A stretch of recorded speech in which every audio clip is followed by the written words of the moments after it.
بسم اللہ الرحمن الرحیم نحمد و نصلی علی رسولہ الکریم اما بعد۔ آج کا پیغام، آج کی حدیث کے ذریعہ اللہ کے نبی جناب محمد رسول اللہ صلی اللہ علیہ وسلم کو جو مذہب اور جو دین دیا گیا اللہ کی طرف سے، اسے مذہب اسلام کہتے ہیں۔ اور مذہب اسلام ایک ایسا پاکیزہ اور ایک ایسا اچھا اور ایک ایسا بلند و بالا مذہب ہے جو تمام مذاہب میں سب سے زیادہ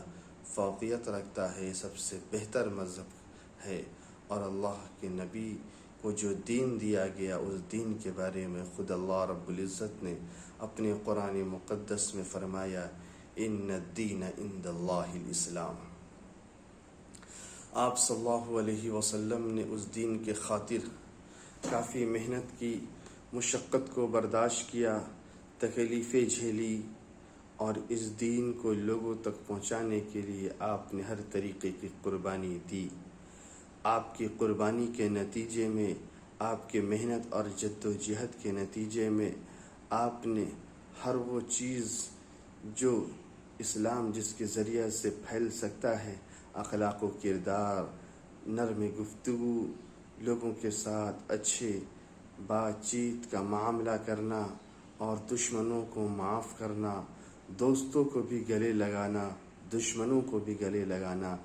آپ نے اس دین کی خاطر سب کچھ کیا۔ آپ نے اس دین اور مذہب اسلام کے خاطر اپنے وطن مکہ مکرمہ چھوڑ کر کے، وہاں سے ہجرت کر کے آپ مدینہ منورہ تشریف لے گئے۔ اسلام ایک ایسا عظیم مذہب ہے جس مذہب سے بہتر کوئی دوسرا مذہب نہیں ہو سکتا، اور جس نے بھی مذہب اسلام کو مانا، اس پر عمل کیا اور اس کے طور طریقے پر، اس کے بتائے ہوئے راستے پر اپنی زندگی گزارنے کی کوشش کی، وہ کامیاب ہو گیا۔ اللہ کے نبی جناب محمد رسول اللہ صلی اللہ علیہ وسلم سے صحابہ کرام سوالات کیا کرتے تھے اور آپ ان کا جوابات دیا کرتے تھے۔ صحابہ رضی اللہ عنہم کے دل دماغ میں جو باتیں آتی تھی اسلام کے بارے میں، ایمان کے بارے میں، اعمال کے بارے میں، کہ کون سے اعمال سب سے افضل ہیں، کون سا اسلام سب سے اچھا ہے، کون سا طریقہ سب سے مناسب ہے، یہ چیزیں آپ ہمیشہ اللہ کے نبی سے پوچھا کرتے تھے۔ اللہ کے نبی سے ان چیزوں کے بارے میں سوالات کیا کرتے تھے اور اللہ کے نبی ان سوالات کا جواب دیا کرتے تھے۔ اللہ کے نبی جناب محمد رسول اللہ صلی اللہ علیہ وسلم نے یوں تو اپنے طور پر تمام چیزیں بتائیں، اپنے طور پر تمام چیزوں سے اپنی امت کو، صحابہ کو آگاہ کیا، لیکن بہت ایسی چیزیں جو صحابہ نے جو پوچھا، صحابہ نے جو چیز کا سوال کیا، جس چیز کا سوال کیا، آپ نے وہ چیز، اس چیز کا جواب دے کر کے دنیا کے سامنے اور یہ بات واضح کر دی کہ یہ اعمال اس طریقے کے ہیں، اس طریقے سے یہ کام کرنے میں اسلام کے ماننے والوں کو فائدہ ہوگا، اور اسلام کا طریقہ یہ ہے، ایمان کا طریقہ یہ ہے، اور یہ عمل سب سے افضل ہے، یہ عمل سب سے بہتر ہے، یہ عمل سب سے مناسب ہے۔ اسی طریقے سے اللہ کے نبی جناب محمد رسول اللہ صلی اللہ علیہ وسلم سے سوال کیا گیا، کون سا اسلام سب سے افضل ہے؟ صحابہ نے سوال کیا، اللہ کے نبی جناب محمد رسول اللہ صلی اللہ علیہ وسلم نے اس کا جواب دیا۔ حدیث قدسی ان عبداللہ ابن عمر رضی اللہ عنہما ان رجلا سأل النبی صلی اللہ علیہ وسلم ای الاسلام خیر؟ قال تطعم الطعام وتقرأ السلام على من عرفت ومن لم تعرف۔ ترجمہ: ایک دن ایک آدمی نے نبی کریم صلی اللہ علیہ وسلم سے پوچھا، کون سا اسلام بہتر ہے؟ فرمایا، تم کھانا کھلاؤ اور جس کو پہچانو اس کو بھی اور جس کو نہ پہچانو اس کو بھی، الغرض سب کو سلام کیا کرو۔ آپ نے اسلام کے تعارف کراتے ہوئے یہ باتیں اپنے صحابہ رضی اللہ عنہم سے عرض کی کہ میرے صحابی رسول، جو تم کہہ رہے ہو کہ کون سا اسلام سب سے اچھا ہے، تو میں بتاتا ہوں کہ یہ سلام اچھا ہے کہ تم ہر اس شخص کو کھانا کھلاؤ جس کو تم پہچانتے ہو یا جس کو تم نہیں پہچانتے، اور سلام کو عام کیا کرو، سب سے سلام کیا کرو۔ یہ نہ ہو کہ منہ دیکھ کر کے، چہرے دیکھ کر کے، پہچان کر کے سلام کرو، ایسا نہ ہو۔ تم جسے پہچانتے ہو اس سے بھی سلام کرو، جسے نہ پہچانتے ہو اس سے بھی سلام کرو۔ اور سلام کی فضیلت اللہ کے نبی نے دوسری حدیث میں وضاحت کے ساتھ، پوری تصریح کے ساتھ بیان فرمائی۔ اللہ کے نبی نے انہی چیزوں کے ذریعہ سے اسلام کو دوسروں تک پہنچایا، دوسروں تک پھیلایا اور بتایا کہ اسلام کیا ہے۔ اسلام صرف یہ تعلیم نہیں دیتا کہ آپ جس کو پہچانتے ہیں اس کی مدد کریں، جس کو پہچانتے ہیں آپ اس سے بات کریں، جس کو پہچانتے ہیں اس کے ساتھ اچھے اخلاق سے پیش آئیں، بلکہ اسلام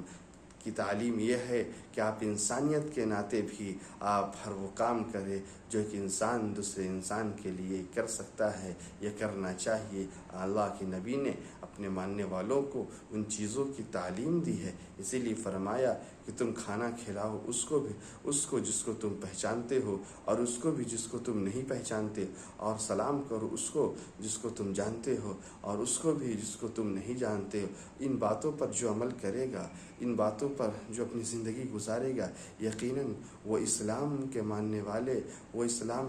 والے وہ لوگ سب سے افضل اور سب سے اچھے عمل کرنے والے کہلائیں گے۔ اسی لیے اللہ کے نبی نے جو باتیں ارشاد فرمائی اپنے حدیث کے ذریعہ سے، اور اپنی امت کو اور اپنے صحابہ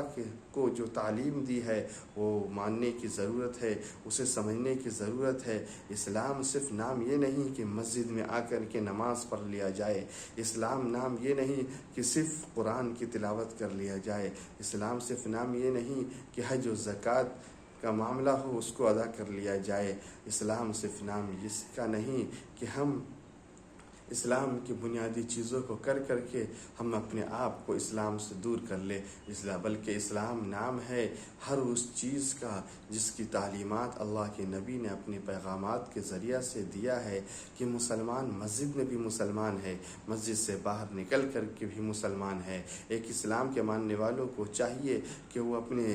اپنے عمل سے یہ ثابت کرے کہ ہم مسلمان ہیں۔ اس کا مسجد میں جس طریقے کا عمل ہوتا ہے، جس سے پہچانا جاتا ہے، جس کے ذریعہ سے اس کے عمل کے ذریعہ سے یہ جانا جاتا ہے کہ وہ اسلام کا ماننے والا ہے، وہ شریعت کو ماننے والا ہے، وہ دین کو ماننے والا ہے، وہ اللہ کے نبی محمد صلی اللہ علیہ وسلم کی تعلیمات پر عمل کرنے والا ہے۔ اسی طریقے سے مسجد کے باہر بھی اس سے چاہیے کہ وہ اسلام کو مانے، اسلام کے طریقے کو اپنائے، اسلامی شریعت کو اپنی زندگی میں داخل کرے، اور اپنے عمل کے ذریعہ سے دنیا کو بتائے کہ ہمارا ہر عمل اسلام کے طریقے پر ہوگا، ہماری زندگی ہر طریقے سے گزرے گی وہ اسلام کے طریقے پر ہوگی۔ اسلام ہمیں جو بتائے گا ہم اس کو کریں گے، اسلام ہمیں جس چیز سے منع کرے گا ہم اس چیز سے باز آ جائیں گے، اور اسلام کے لیے ہم نے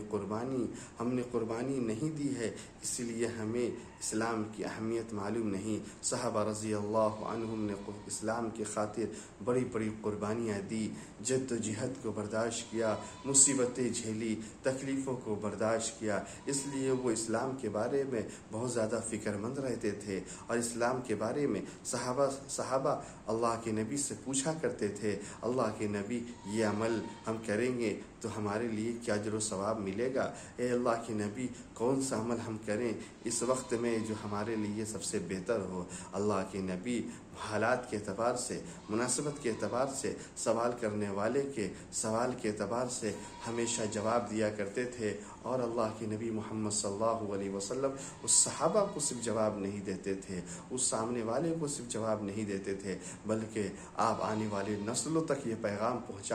پہنچانا چاہتے تھے کہ یہ طریقہ تم بھی اس طریقے پر عمل کرو گے، اس طریقے کو مانو گے، اس طریقے پر اپنی زندگی گزارو گے اور اس طریقے پر بتائے ہوئے میرے راستے کو اپنی زندگی میں اپناؤ گے تو یقیناً تم کامیاب ہو جاؤ گے۔ آج کا پیغام، آج کی احادیث کے ذریعہ یہی ہے کہ اس اللہ کے نبی نے جو تعلیم دی ہے کہ ہم ہر اس شخص کو کھانا کھلائیں جس کو ہم پہچانتے ہیں، اور اس کو بھی کھلائیں جس کو نہیں پہچانتے، اور ہم ہر اس شخص کو سلام کریں جس کو ہم پہچانتے ہیں، اور ہر اس شخص کو سلام کریں جس کو ہم نہیں پہچانتے ہیں۔ ہم سلام منہ دیکھ کر کے اور چہرے دیکھ کر کے، برادری دیکھ کر کے، مسلک دیکھ کر کے، سامنے والے کی کیفیت امیری اور غریبی کو دیکھ کر کے ہم نہ کیا کریں، اور جو ایسا کرے گا یقیناً اللہ کے نبی کے فرمان کے خلاف وہ کام کرنے والا کہلائے گا، اور جو اللہ کے نبی کے طریقے کے خلاف جو کام کرے گا یقیناً اللہ کے نبی اس سے ناراض ہوں گے، اللہ کے نبی کی شفاعت سے وہ محروم ہوگا۔ یقیناً ان باتوں کے ذریعہ سے ہمیں جو پیغام ملا ہمیں اس کو سمجھنے کی ضرورت ہے، اس پر عمل کرنے کی ضرورت ہے، اور ہمیشہ اللہ کے نبی کے بتائے ہوئے راستے کو اپنی زندگی میں داخل کرنے کی ضرورت ہے۔ آمین۔ وما علینا الا البلاغ۔